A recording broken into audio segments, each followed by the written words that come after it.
नमस्कार प्रिय विद्यार्थियों, स्वागत है आपका वीकेएस फिजिक्स एकेडमी में।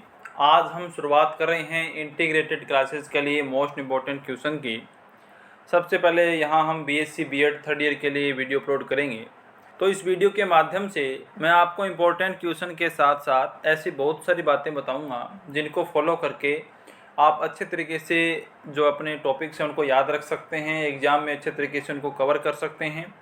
सिर्फ याद करने से एग्ज़ाम में हमारे जो अंक हैं अच्छे नहीं आते हैं। याद करने का तरीका भी होना चाहिए और किस तरीके से हम पढ़ें कि ज़्यादा से ज़्यादा लंबे समय तक उनको याद रख सकें, ये सारी बातें मैं आपको यहाँ पे बताऊँगा। तो वीडियो को लाइक कमेंट शेयर ज़रूर कर देना ताकि अधिक से अधिक विद्यार्थी इसका फ़ायदा ले सकें, और वीडियो को डिटेल से कंप्लीट ज़रूर देखना ताकि आपको किस तरीके से तैयारी करनी है इसका एक अंदाज़ा हो जाए, इसकी एक गाइडलाइन आपको मिल जाए। तो यहाँ पर बीएससी बीएड थर्ड ईयर का पेपर फर्स्ट जो है फिजिक्स का, क्वांटम मैकेनिक्स और स्टैटिकल फिजिक्स का, इसके इंपॉर्टेंट क्वेश्चन मैं आपको बता रहा हूँ। टोटल पूरे पेपर के मैं यहाँ पे एक ही वीडियो के अंदर बता दूंगा। क्वांटम मैकेनिक्स के 3 यूनिट लगते हैं और 2 यूनिट वो स्टैटिकल के लगती हैं। और यहाँ पे जितने क्वेश्चन मैं आपको बताऊँगा लगभग 10 टॉपिक ही हैं हमारे जिनके आसपास ही क्वेश्चन घूमते रहते हैं। उनको अगर आप तैयार कर लेंगे तो निश्चित तौर पर आपका जो पूरा पेपर है वो कवर हो जाएगा, जितना मुझे उम्मीद है, क्योंकि हर साल इम्पोर्टेंट क्वेश्चन हम डालते हैं नॉर्मल क्लासेस के लिए भी और इंटीग्रेटेड क्लासेस के लिए भी, जिसमें से लगभग 70 से 80% जो एवरेज है वो हमारा पेपर है वो कवर हो जाता है। और टेलीग्राम चैनल आप ज्वाइन कर सकते हैं, वहाँ पे आपको पीडीएफ वगैरह मिलती रहती हैं, और इंस्टाग्राम पे हमें फॉलो कर सकते हैं जिससे कि हमें मोटिवेशन मिलेगा और हम अधिक से अधिक विद्यार्थियों तक पहुँच पाएंगे। तो चलिए शुरू करते हैं। BSc BEd third year exam 2023। यहाँ पर सेक्शन ए है जिसमें आपके 1 मार्क्स के अंदर 1 नंबर के अंदर क्वेश्चन पूछे जाते हैं। तो इसके अंदर सबसे पहला क्वेश्चन है पीईई यानी फोटो इलेक्ट्रिक इफेक्ट, प्रकाश विद्युत प्रभाव। यहाँ पर मैं साथ में इंग्लिश के अंदर भी बोल दूंगा, तो जो विद्यार्थी इंग्लिश मीडियम के हैं वो साथ साथ में नोट कर सकते हैं जिससे कि उनको याद करने में सुविधा रहेगी, क्योंकि इंग्लिश और हिंदी दोनों में यहाँ पे लिखना काफ़ी कॉम्प्लिकेटेड हो जाता है। फिर है वर्क फंक्शन कार्यफलन, यानी कि डेफिनेशन आपको ध्यान रखनी है कि फोटो इलेक्ट्रिक इफेक्ट प्रकाश विद्युत प्रभाव क्या है, इसके नियम क्या है, ये पूरा डिटेल से आपको टॉपिक तैयार करना ही है। जैसे आगे वीडियो के अंदर मैं बात करूंगा इसके बारे में। कार्यफलन क्या होता है, वर्क फंक्शन क्या होता है, इसी के अंदर एक निरोधी विभव भी आता है, इसी के साथ में आता है। फिर आइंस्टीन समीकरण, जो प्रकाश विद्युत आइंस्टीन की प्रकाश विद्युत समीकरण है उसका जो एक स्टेटमेंट मान लीजिए या उसकी एक इक्वेशन मान लीजिए, वो इक्वेशन आपको ध्यान रखनी है, वो कई बार पूछी गई है।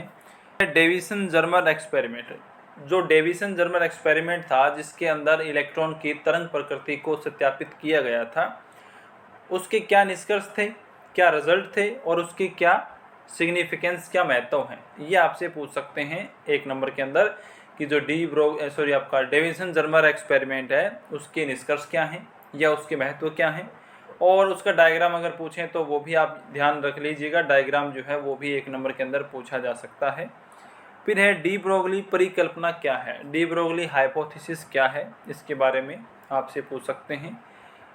फिर है हाइजेनबर्ग अनसर्टेनिटी प्रिंसिपल, काफ़ी मोस्ट इम्पोर्टेंट आपका टॉपिक है, इसके ऊपर क्वेश्चन 100% आना है।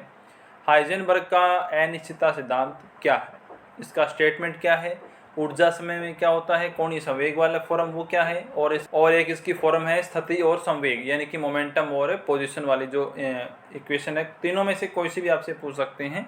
अगर आपको डायरेक्ट स्टेटमेंट पूछा जाए तो आप तीनों में से कोई सा भी लिख सकते हैं। इसके बाद में एक आती है प्रायिकता धारा घनत्व। प्रायिकता धारा घनत्व क्या होता है, उसके ऊपर एक स्वतंत्र समीकरण भी आती है, ये उसमें ऑपरेटर वाले यूनिट के अंदर वहाँ पे आ जाती हैं। तरंग फलन का भौतिक महत्व क्या होता है, तरंग फलन का भौतिक महत्व क्या होता है। फिर हर्मिटी संकारक, संकारक ऑपरेटर हैं, काफ़ी इंपॉर्टेंट है, संलग्न संकारक हैं, एडजॉइंट ऑपरेटर है, हर्मिटी हैं, रैखिक संकारक है, नॉर्मल संकारक होता क्या है, ये काफ़ी सारी बातें हैं, लेकिन इसमें मोस्ट इंपॉर्टेंट हर्मिटी संकारक है। इसके अलावा एक आती है अपभ्रष्टता, डीजेनरेसी, और डीजेनरेसी जो है वो काफ़ी इंपॉर्टेंट है, क्योंकि जब हम त्रिविमीय बॉक्स पढ़ते हैं तो वहाँ पे डीजेनरेसी आती हैं, ऊर्जा आइगन मान आते हैं, आइगन फलन आते हैं, तो काफ़ी इंपॉर्टेंट है, वो भी साथ साथ में आप देख लीजिएगा कि आइगन फलन क्या होते हैं, आइगन मान क्या होते हैं, ये इससे जुड़ा हुआ ही टॉपिक है। फिर आते हैं कि विविक्त ऊर्जा, डिस्क्रीट एनर्जी, विविक्त ऊर्जा स्तर क्या होते हैं, विविक्त ऊर्जा क्या होती है। फिर एक आता है सुरंगन प्रभाव, सुरंग इफेक्ट, टनल इफेक्ट, एक अल्फा से अल्फा डीके। फिर एक वन डायमेंशनल यानी एक विमीय बॉक्स जो है ना, ये काफ़ी इंपॉर्टेंट टॉपिक है। एक विमीय बॉक्स, इसमें जैसे एक विमीय बॉक्स के अंदर ऊर्जा आइगन मान पूछ लिए, तरंग फलन पूछ लिया, इसके अंदर टोटल एनर्जी पूछ ली। मतलब ये टॉपिक वन डायमेंशनल जो है आपका एक विमीय बॉक्स जो है, इसके अंदर इलेक्ट्रॉन की किस प्रकार से गति होती है, काफ़ी डिटेल से मैंने इसकी वीडियो भी अपलोड कर रखी है। इन सब पूरे पेपर की जो जितने भी इसमें टॉपिक्स हैं सभी की वीडियोज़ हमारे चैनल पे अपलोड हैं और उनकी प्लेलिस्ट भी बना रखी हैं। Special BSc BEd third year के नाम से भी मिल जाएंगे आपको, आप सर्च करके और उनको देख सकते हैं। नोट्स नहीं है तो आप वहाँ से नोट्स भी तैयार कर सकते हैं, या आप डायरेक्ट जो है उनको देखें, आपको तुरंत समझ में आ जाएंगी। फिर एक आता है स्टैटिक्स में पार्टीशन फंक्शन, संवितरण फलन क्या होता है। अब संवितरण फलन क्या होता है ऐसे पूछ सकते हैं, या इसका जो फॉर्मूला है, संबंध है, वो क्या है। फिर आती है थर्मोडायनेमिक्स प्रोबेबिलिटी, यानी कि ऊष्मागतिक प्रायिकता क्या होती है, और एंट्रोपी, और इनमें आपस में संबंध क्या होता है। और एक आते हैं सूक्ष्म और स्थूल अवस्थाएं, माइक्रो और मैक्रो स्टेट्स। ये क्वेश्चन है सेक्शन ए के लिए। टोटल 500 यूनिट को मैंने आपको यहाँ पे बता दिया है। 500 यूनिट के अंदर जितने भी इंपॉर्टेंट क्वेश्चन है वो मैंने बता दिए। अब आपकी मर्जी है, आप इसमें से 3 यूनिट तैयार करते हैं, 4 करते हैं, कितनी करते हैं, वो आपके ऊपर डिपेंड करता है। लेकिन किस तरीके से आप याद करेंगे, कैसा आपका तरीका होना चाहिए पढ़ने का, इसके बारे में अभी हम आगे डिटेल से बात करेंगे। तो चलिए पहले हम सेक्शन बी के बारे में बात करते हैं।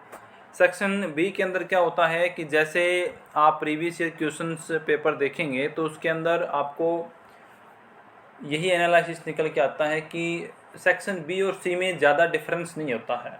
मार्क्स का तो डिफरेंस लगभग आप कह सकते हैं डबल का होता है। सेक्शन बी में 3 नंबर के क्वेश्चन आते हैं, सेक्शन सी में 5 नंबर के क्वेश्चन आते हैं। लेकिन काफ़ी बार ऐसा होता है जो क्वेश्चन सेक्शन बी में आता है वो क्वेश्चन डायरेक्ट सेक्शन सी में भी आ जाता है। मतलब सेक्शन सी में अगर किसी ईयर के अंदर कोई क्वेश्चन आया तो वो question next year section C में भी डाल सकते हैं। वही 3 नंबर का क्वेश्चन 5 नंबर का भी बन सकता है। तो हमें ये मान के कि ये 3 नंबर का क्वेश्चन है, ये सेक्शन सी में नहीं आ सकता, उस टॉपिक को हमें नहीं छोड़ना है। अगर 3 नंबर वाला छोटा सा पॉइंट आपको सेक्शन सी में दे दिया तो आप मान लीजिए आपका काम इतना आसान हो जाएगा कि 3 नंबर के क्वेश्चन के आपको 5 नंबर मिल सकते हैं। इसलिए आपको सेक्शन बी और सी को कंबाइंड पढ़ना चाहिए, जिससे कि आपको पूरा टॉपिक तैयार करना है। उस टॉपिक को कैसे ही पूछें, सेक्शन बी में पूछें, सी में पूछें, कैसे ही पूछें, आपको उसको कॉपी में करके आना ही है। आपको टॉपिक तैयार करने का ही लक्ष्य रखना चाहिए कि मेरे को ये टॉपिक जो है इसको बी में पूछे, सी में कहीं पर पूछे, मैं इसको बिल्कुल तैयार करके एग्ज़ाम में करके ही आऊँगा। ऐसा आपको एक लक्ष्य बना के ही तैयारी करनी चाहिए। सेक्शन बी में जो हमारी यूनिट फर्स्ट है उसमें प्लांक की क्वांटम परिकल्पना क्या है और विकिरण नियम। पीछे क्वेश्चन इस प्रकार से आया था कि प्लांक के विकिरण नियम को समझाओ, उसके आधार पर रेले जीन्स और ये अपना जो स्टीफन बोल्ट्जमान नियम, इसकी जो कमियां वगैरह ये बताइए। तो यहाँ पर मेन जो आपका क्वेश्चन है वो प्लांक का ही है, और प्लांक की क्वांटम अभिधारणा क्या है, इसके माध्य ऊर्जा वगैरह ये प्लांक विकिरण नियम के अंदर ही आ जाते हैं। इसके अलावा प्रकाश विद्युत प्रभाव, प्रकाश विद्युत प्रभाव जो है ये टॉपिक आपको तैयार करना ही पड़ेगा 100%। ये 12वीं क्लास में भी आता है, इसमें ज़्यादा कुछ है नहीं। 12वीं क्लास में आपने पढ़ा है, बीएससी में फिर से पढ़ रहे हो, बिल्कुल सिंपल सा है। इसमें छोटे छोटे पार्ट्स के अंदर क्वेश्चन जो है वो सेक्शन ए में भी आपसे पूछ सकते हैं, इस पर आपको सेक्शन बी में भी पूछा जा सकता है, सेक्शन सी में भी पूछा जा सकता है। इस टॉपिक को कंप्लीट आप तैयार कर लीजिएगा। फिर है हाइजेनबर्ग अनसर्टेनिटी प्रिंसिपल, जो है अनिश्चितता सिद्धांत है, उसके उपयोग मुख्य रूप से 2 ही उपयोग हैं। एक है कि इलेक्ट्रॉन नाभिक में क्यों नहीं पाया जाता, और एक है उसकी मूल स्तर की ऊर्जा कितनी होती है। ये 2 टॉपिक घूम फिर के आते हैं, कभी सेक्शन बी में कभी सी में। इन दोनों को अच्छे से याद कर लेना कि हाइजेनबर्ग अनिश्चितता सिद्धांत के अनुसार इलेक्ट्रॉन का नाभिक में अस्तित्व क्यों नहीं है, और दूसरा इलेक्ट्रॉन की ग्राउंड स्टेट में एनर्जी कितनी होती है, कैसे होती है, ये आपको तैयार करने हैं। मुख्य रूप से 2 उपयोगी। फिर आती है एक सातत्य समीकरण। ये अपना जो प्रायिकता धारा घनत्व वगैरह बताया वहीं पर उसी से संबंधित टर्म है सातत्य समीकरण, वहाँ पे आपको मिल जाएगी नोट्स वगैरह के अंदर। जिन विद्यार्थियों ने रेगुलर क्लासेज अटेंड की हैं, नोट्स हमने उनको प्रोवाइड करवा दिए हैं। तो नोट्स के अंदर ये सभी टॉपिक्स हैं बिल्कुल क्लियर और शॉर्ट फॉर्म में मिल जाएंगे, ज़्यादा डिटेल से पढ़ना नहीं है। उतना ही पढ़ना है जिसको आप अच्छे तरीके से याद रख सकें, जितना ज़रूरी हो, जितना एग्ज़ाम में आपको लिखना हो। और अनावश्यक रूप से बातें ज़्यादा पढ़ेंगे तो एग्ज़ाम में याद नहीं होगा, कन्फ्यूज़न होगा, भूल जाएंगे, फिर आपका क्वेश्चन है वो ख़राब हो जाएगा, आपके मार्क्स कम आने की संभावनाएँ बढ़ जाएंगी। फिर आता है हर्मिटी संकारक की प्रमेय। देखो 2 प्रमेय आती हैं हर्मिटी संकारक की, दोनों प्रमेय आपको याद करनी है। और इस ये टोटल आपके जो टॉपिक्स हैं वो यूट्यूब पे अपने चैनल पे ऑलरेडी अपलोडेड हैं, आप वहाँ पे जाके देख सकते हैं। अगर आपके पास मटेरियल नहीं हो तो आप वहाँ से जाके तुरंत नोट कर सकते हैं कि ये प्रमेय है, इनको हमें याद करना है। फिर है शून्य बिंदु ऊर्जा, 0 पॉइंट एनर्जी क्या होती है। ये शून्य बिंदु ऊर्जा मुख्य रूप से सरल आवर्ती दोलित्र के लिए आती है, लेकिन फिर भी नॉर्मल इसके बारे में पूछ सकते हैं, ये क्या होती है, इसका फॉर्मूला क्या है, या फिर आगे भी हम बात करेंगे इसे जो हार्मोनिक ऑक्सीलेटर है अपना, उसके अंदर भी इसको पूछा जा सकता है। फिर है 1 डायमेंशनल बॉक्स, ये मैंने आपको अभी बताया सेक्शन ए के अंदर भी। एक भी में बॉक्स जो है काफ़ी इंपॉर्टेंट है, काफ़ी सारे क्वेश्चन जो हैं सेक्शन सी में, बी में, ए में इसी पर आते हैं और यही ज़्यादा इंपॉर्टेंट है। तो इसको कंप्लीट तैयार कर लेना। इसके बारे में जितने भी क्वेश्चंस बनते हैं आपके पास बुक्स होंगी, स्टडी मटेरियल होगा, न्यूमेरिकल भी इसके ऊपर आते हैं। तो न्यूमेरिकल ज़्यादा कुछ नहीं है, नॉर्मल अपना एक परस्मैनिक तरंग फलन होता है, वहाँ से अपने को कभी उस कांस्टेंट की वैल्यू पूछते हैं, कभी प्रायिकता धारा घनत्व वगैरह ऐसे वैल्यूज़ पूछी जाती हैं। फिर सरल आवर्ती दोलित्र क्या होता है, ऊर्जा समविभाजन नियम, ये आपका स्टैटिकल मैकेनिक्स में मिलेगा। ऊर्जा समविभाजन नियम अपना जो एनर्जी डिस्ट्रीब्यूशन रूल जो है वो। फिर ऊष्मागतिक प्रायिकता, थर्मोडायनेमिक्स प्रोबेबिलिटी और एंट्रोपी में संबंध, इनमें क्या रिलेशन होता है। फिर आता है बोस-आइंस्टीन वितरण नियम। बोस-आइंस्टीन का वितरण नियम क्या है। मैक्सवेल वोल्टेजमान स्टैटिक्स के आधार पर आइडियल गैस की व्याख्या करनी, यानी जो मैक्सवेल वोल्टेजमान स्टैटिक्स है, सांख्यिकी है, उसके आधार पर आदर्श गैस की व्याख्या कैसे होती है। और एक वायुदाब समीकरण, ये इंपॉर्टेंट है, वायुदाब समीकरण अब की बार आ सकती हैं और ये भी आपकी जो सेक्शन बी में आने की संभावनाएं बनती हैं। स्टैटिक्स के अंदर मुख्य रूप से वोल्टेजमान और फर्मी डिराक और एक आपका बोस-आइंस्टीन, 3 ज़्यादा चलते हैं। जो वोल्टेजमान है वो क्लासिकल पे डिपेंड करता है और बोस-आइंस्टीन और फर्मी डिराक है वो आपके क्वांटम मैकेनिक्स के उस पर डिपेंड करते हैं, उसके अकॉर्डिंग उसकी थ्योरीज हैं। तो ये 3 टॉपिक्स हैं, इनमें आपस में कई बार तुलना भी पूछ सकते हैं, दोनों में क्या डिफरेंस है ये भी पूछ सकते हैं। मुख्य रूप से बोस-आइंस्टीन और फर्मी डिराक ज़्यादा इंपॉर्टेंट है स्टैटिक्स क्वांटम के अकॉर्डिंग देखें तो ये यहाँ पे सेक्शन बी आपका कंप्लीट होता है। फिर हम बात करें सेक्शन सी की, तो सेक्शन सी के अंदर कर्षणिका विकीर्ण वक्र। जिन विद्यार्थियों ने हमारी क्लासेस अटेंड की हैं, जिनके पास नोट्स उपलब्ध हैं, या फिर आप जिनके पास नोट्स उपलब्ध नहीं हैं, वो हमारे चैनल पे डायरेक्ट इनकी जो लेक्चर्स हैं, कंप्लीट कंटिन्यू लेक्चर्स हैं, वहाँ पे देख सकते हैं। पहले लेक्चर के अंदर ही आपको quantum mechanics BSc BEd 3rd year में मिल जाएगा कर्षणिका विकीर्ण वक्र क्या है। अब ये वक्र कैसे होता है, इसके साथ में कौन से वक्र मेल नहीं खाते हैं, क्या कमियां वगैरह हैं, 5, 7, 10 पॉइंट इसके ऊपर आपको बनाने हैं।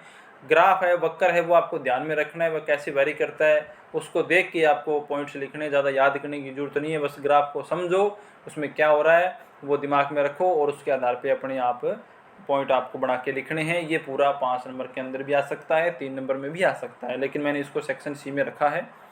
फिर एक आता है स्पेक्ट्रमी रेखाओं का डॉपलर विस्तार।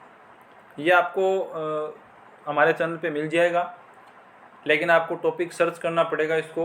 ये आपको बीएससी बीएड के नाम से चैनल पे नहीं मिलेगा, आपको बीएससी 2nd ईयर के माध्यम से ये मिलेगा। बीएससी 2nd ईयर में काइनेटिक थ्योरी वाली जो बुक लगती है, अणुगति सिद्धांत, वहाँ पे ये टॉपिक्स अपलोड किया हुआ है। तो या आप इसको डॉपलर विस्तार ऐसे वीकेएस फिजिक्स एकेडमी से नाम लगाएंगे तो आपके पास ये टॉपिक आ जाएगा, वहाँ से इसको शॉर्ट फॉर्म में तैयार कर लेना और ये काफ़ी इंपॉर्टेंट है। फिर आता है एक आयताकार विभव रोधिका। एक तो एक में बॉक्स हो गया, एक आयताकार विभव रोधिका, ये 2 टॉपिक इंपॉर्टेंट है। ये रोधिका वाला जो पॉइंट है ये 4थी यूनिट के अंदर, उसके 30 यूनिट में आता है, और जो विभव वाला है एक में वो दूसरी में आ जाता है। तो ये दोनों काफ़ी इंपॉर्टेंट है। फिर फर्मी डिराक सांख्यिकी। फर्मी डिराक सांख्यिकी क्या है, सांख्यिकी मतलब इसका मतलब क्या है, ये आपसे नॉर्मल पूछें या इसके बारे में विस्तार से समझाइए। और फर्मी डिराक और बोस-आइंस्टीन में अंतर पूछ ले, या तीनों में अंतर पूछ ले कि फर्मी डिराक, बोस-आइंस्टीन और मैक्सवेल वोल्टेजमान क्या अंतर है तीनों के अंदर, इसको विस्तार से आप समझाइए। तो मुख्य रूप से आपको यही टॉपिक्स हैं वो ज़्यादातर आपको याद करने हैं। इसके अलावा अगर आपने पूरी साल के अंदर जिस तरीके से भी तैयारी की है, अपने आप पे विश्वास रखें।